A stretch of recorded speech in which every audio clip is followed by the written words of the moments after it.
जिंदाबाद जिंदाबाद। जी आकर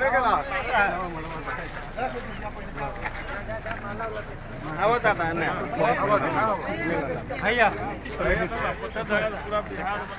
सतीश भी आगे झटूटा भी आवा है ना।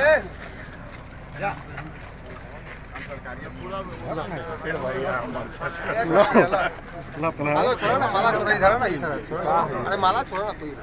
मनीष भैया जिंदाबाद जिंदाबाद जिंदाबाद। मनीष भैया मत घबराना, मोदी जी मोदी जी। चलिए मंदिर में पहले दर्शन। छोटा छोटा नुक्कड़ सभा गांव में जो पंचायत स्तर पे जो होता है वो करना है। और ये काम जो है ऐसा नहीं है सिर्फ चुनाव तक, वो 18 महीना लगातार 2025 विधानसभा का चुनाव बिहार घूमना है अभी हमको, और जो मुझे बोला गया वो मुझे पता चला है। तो आप लोग देखिएगा कि ज़्यादातर ग्राउंड लेवल पे ही हमको देखिएगा, क्योंकि रिपोर्टिंग भी हम ग्राउंडे रिपोर्टिंग करते हैं। सिकवा गिला हो सकता था, बहुत सारा लोग के बहुत सारा समस्या हो सकता था, बहुत सारा दिक्कत हो सकता था, लेकिन सब किसी को पता है कि मोदी जी बहुत काम किए और जो सेंट्रल गवर्नमेंट का काम है वो काम हुआ है। लेकिन 2014 से लेके 17 में आधा 17 तक जो है बिहार में महागठबंधन की सरकार थी ना। 2017 के बाद से फिर बीजेपी की सरकार बनी, आधा के बाद 20 तक रही, फिर चुनाव हुआ, बीच में चुनाव आया बिहार विधानसभा का। चुनाव के बाद कुछ दिन के बाद फिर सरकार महागठबंधन की बन गई। तो 14 से लेके 24 तक केंद्र सरकार का योजना आया, लेकिन कुछ योजना धरातल पे यहाँ पे महागठबंधन की सरकार होने के कारण थोड़ा सा दिक्कत हुआ। प्रत्याशी जो हमारे यहाँ के हैं वो रामकृपाल यादव जी हैं।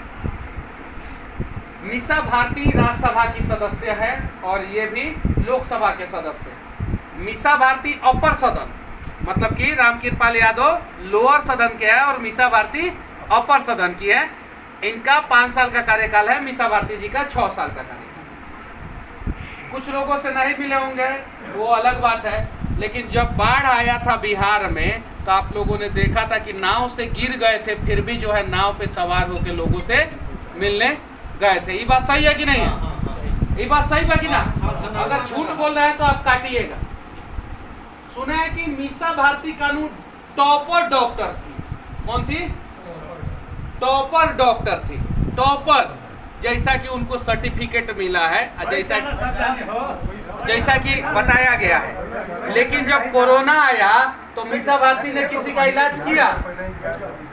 एक आदमी का इलाज किया कोरोना के समय में। तो जब डॉक्टर थी तो काहे नहीं इलाज की? जो डॉक्टर होके मरीज का इलाज नहीं कर सकता है कोरोना जैसे महामारी के दौरान, वो सांसद बन के क्या क्षेत्र का विकास कर सकता है? 6 साल राज्यसभा लोकसभा में हार गई तो लालू जी की बेटी थी, इसलिए लालू जी ने राज्यसभा में भेज दिया। और जब राज्यसभा में भेजा तो क्या किसी के सुख दुख में आती हैं? काम कभी दिखती हैं? नहीं दिखती हैं।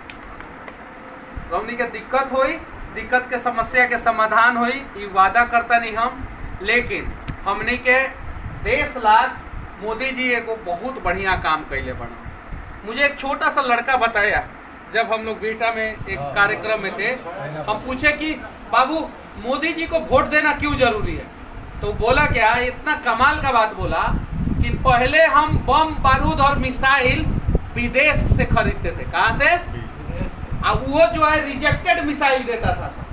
अपने यहाँ का 30-30 साल पुराना टेक्नोलॉजी, 40-40 साल पुराना टेक्नोलॉजी देता था। तो पहले हम मिसाइल विदेश से खरीदते थे। अब मोदी जी के समय में हम अपने देश में इतना ज्यादा मिसाइल बना दिए हैं कि आज हम विदेश को मिसाइल बेचते हैं। अगर हमारा देश विकसित नहीं होता, अगर हमारा देश आगे नहीं बढ़ता, अगर हमारा देश मजबूत नहीं होता तो मिसाइल हम बनाते कैसे? आज चंद्रयान रिकॉर्ड बनाया, सबसे कम पैसा में सफल लैंडिंग हुआ। आज मिशन मंगल, सही है कि नहीं? सफल हुआ ना। आज जो है इसरो एक साथ 105 गो सैटेलाइट को अपने कक्ष में सफलतापूर्वक जो है भेज रहा है कि नहीं भेज रहा है? भेज रहा है। अब लोग बोलेगा कि नेशनल हाईवे तो सबसे पहले भारत में शेरशाह सूरी बनाए थे, जबकि सबसे पहले नेशनल हाईवे अगर देखा जाए तो महाभारत काल में बना था। वो तो मुगल का इतिहास है कि कहता है सब जीटी रोड जो है वो शेरशाह सूरी बना। लेकिन नेशनल हाईवे तो कांग्रेस के दौरान भी बना ना। लेकिन 100 घंटे में 100 किलोमीटर रोड बनाने का रिकॉर्ड मोदी सरकार के दौरान हुआ।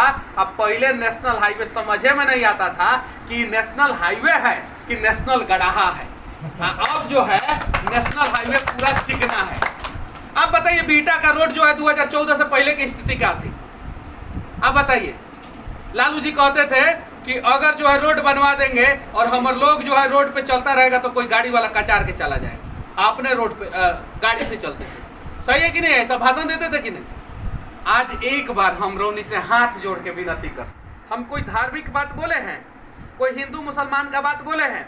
हम देश के मजबूती के लिए, देश के विकास के लिए हमको जो जिम्मेवारी दिया गया उस हिसाब से हम बोल रहे हैं कि आप लोग मोदी जी को 400 पार कराने में, मोदी जी को मजबूत करने में, आप मोदी जी को तीसरी बार प्रधानमंत्री बनाने में और भारतीय जनता पार्टी को पूर्ण बहुमत से सरकार बनाने में योगदान दीजिए।